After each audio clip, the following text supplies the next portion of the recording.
मेहरबानी सदका सेवा करे वन माला इलाज आया माला इलाज आया मुझे दवा करे वन मेहरबानी आया तभी बता आया पर को मिली न माफी पर को मिली न माफी तू शफीक शाफी तू शफीक शाफी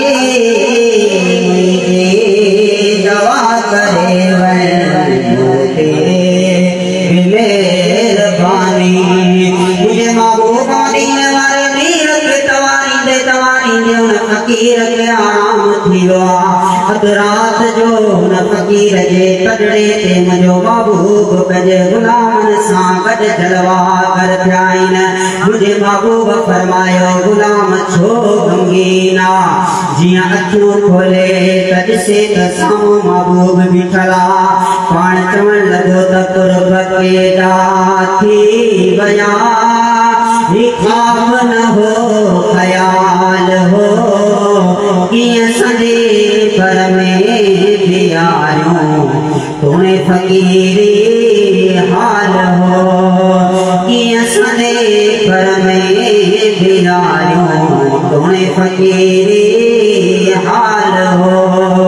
पण फरमान लगा महबूब मुझे मता कर्ज थी पियो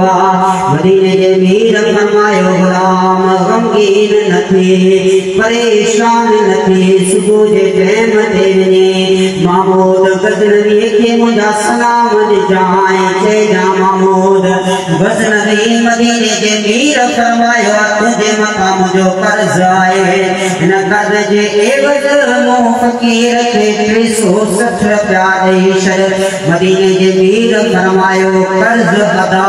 थी वेंदो सुभान अल्लाह फरमाया या रसूल अल्लाह को ओञाण को सुञाण करे जो मुखे बादशाह के दरबार में वञा बादशाह जा सिक्योरिटी गार्ड मुखे रोकी ऐं बादशाह जा ॻाल्हि खे तस्लीम न करिया मदीने जे मीर फरमायो त वञी महमूद गजनवी खे चइजां तूं हर रात मुंहिंजे मथां दुरूद पढ़ंदो आहे हिकु रात खाली आहे हुन रात जे एवज़ जेकी रात में 100 दुरूद पढ़ी आराम कंदो आहे उहा रात खाली आहे हुन रात जे एवज़ मूंखे 360 रुपया ॾेई छॾ उहा रात पढ़ण मूं रसूलुल्लाह जो कमु आहे सुभान अल्लाह सुबुह जे टाइम ते महमूद गजनवी जे दरबार में आयो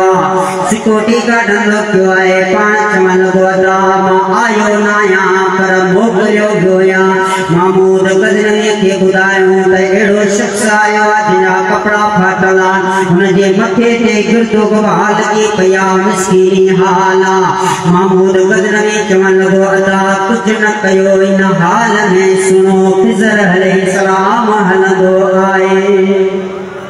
वठी आणे साम्हूं बीहारियो आहिनि बादशाह तख़्त ते वेठल आहे गुलाम चवण लॻो बादशाह मां आयो न आहियां पर मदीने जे मीर मोकिलियो आहे मदीने वारे साईं फरमायो त महमूद गजनवी खे चइजां त तुंहिंजे मथां मुंहिंजो कर्ज़ आहे हुन कर्ज़ जे एवज़ मूंखे 360 रुपया ॾेई छॾ उहा रात भरण मूं रसूलुल्लाह जो कमु आहे हुस्न ते ख़बर मदीने जो मीर तोखे किथे मिलियो आहे मुझे महबूब मुझा कीअं पैगाम ॾिना आहिनि को ओञाण ॾे पाण फरमाइण लॻो त मदीने जे मीर फरमायो हर रात दुरूद पढ़ंदो आहे हिकु रात खाली आहे हुन रात जे एवज़ मूंखे 360 रुपया ॾेई छॾ उहा रात पढ़ण मूं रसूलुल्लाह जो कमु आहे उन फकीर के तख्त ते भियारे महमूद गज़नवी उन मथा जवार लुटाए छॾिया, सोन लुटाए छॾिया,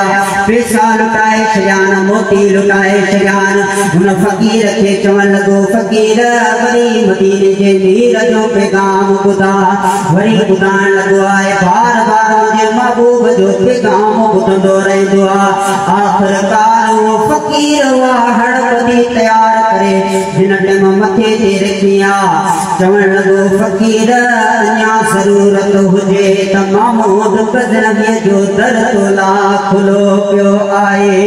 फकीर तां निकितो आहे त गुलाम नबी मैसर रहमतुल्लाह अलैह फरमाए तो फकीर हुतां निकितो चवंदो अचे त सारे जग में जानिब वो जिन सार थी विया, अता मोहम्मद जे सदके बेड़ा पार थी विया, अता मोहम्मद जे सदके बेड़ा पार थी विया।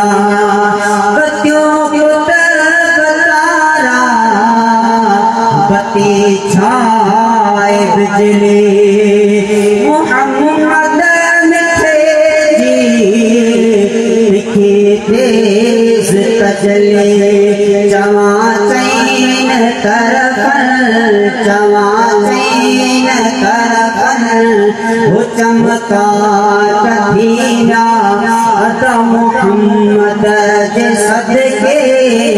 बेड़ा पार थी विया। पढ़ो सल्लल्लाहु अलैहि या रसूल अल्लाह वसल्लम अलैका या हबीब अल्लाह। अल्लाह तबारक व तआला पंहिंजे लारे कुरान में इरशाद फरमायो कुल इन कुंतुम तुहिब्बूनल्लाह फत्तबिऊनी युहिब्बुकुमुल्लाह। अल्लाह तबारक व तआला फरमायो महबूब चओ उन्हनि माण्हुनि खे जेका मूं रब सां प्यार कंदा आहिनि, मोहबत कंदा आहिनि, उन्हनि खे चओ त मदीने जे मीर जी इत्तबा करियो। महबूब जे तुंहिंजी इत्तबा कंदा त पोइ इन्हनि जी मोहबत मूं रब जे दरबार में क़बूल आहे। महबूब मदीने जे मीर जिन मक्के पाक अंदर दीन इस्लाम जी दावत ॾिनी आहे। मक्के पाक जे इर्दो गिर्द में हिकिड़ो पादरी जो वॾो आलम हुयो,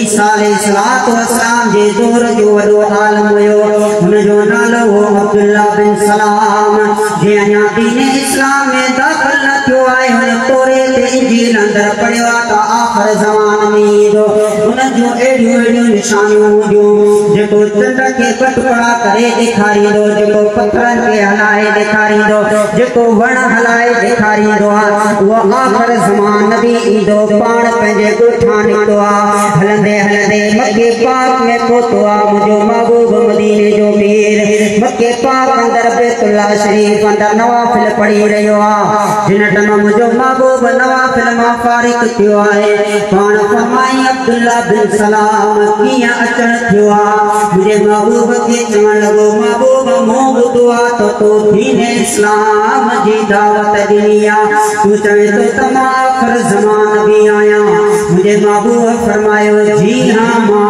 आख़िर ज़मान बि आहियां। कुझु ॻाल्हियूं तूं वरी मोटी हया विया कर, वरी के ॾींहुं तां निकिता आहिनि। दिलि में सोचियो त अहिड़े हसीन चेहरे वारो कॾहिं कूड़ नथो ॻाल्हाए सघे,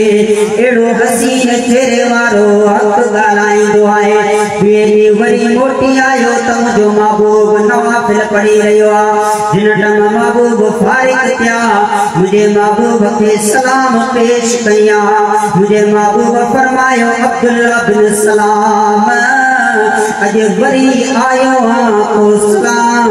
को सवाल करण। पाण फरमाई न महबूब सवाल करण कोन आयो आहियां, पर ज़बानी हाल सां चई रहियो आहे त अवां जा आशिक हज़ार आहिनि, असांजी यारी क़बूल पैशल। अवां जा आशिक हज़ार आहिनि, असांजी यारी क़बूल पैशल। असल का